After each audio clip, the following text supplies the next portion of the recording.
আমাদের ঘরে অনেকেই আছেন যারা হাঁটুর অস্টিওআর্থ্রাইটিসের সমস্যায় ভুগছেন। তাদের জন্য কমন ৩টি এক্সারসাইজ আজকে শেয়ার করব। যে ৩টি এক্সারসাইজ আপনারা বাসায় নিজেরাই খুব সহজেই করতে পারবেন। বেডে পা লম্বা করে দিয়ে এভাবে শুয়ে পড়ব। তারপরে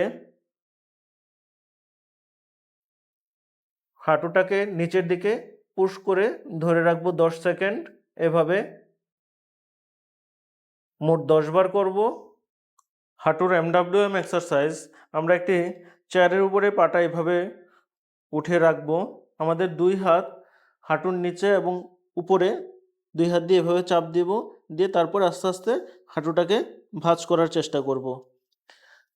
এরপর আমরা কোয়াড্রিসেপসের স্ট্রেংথেনিং এক্সারসাইজ করব। এর জন্য আমরা একটা স্যান্ডব্যাগ পায়ের সাথে লাগিয়ে নেব, নিয়ে তারপরে পাটাকে এভাবে উঠে ধরে রাখবো ১০ সেকেন্ড। কেউ যদি ১০ সেকেন্ড ধরে রাখতে না পারেন, ধরে না রাখলেও হবে। জাস্ট এভাবে ১০ বার করব।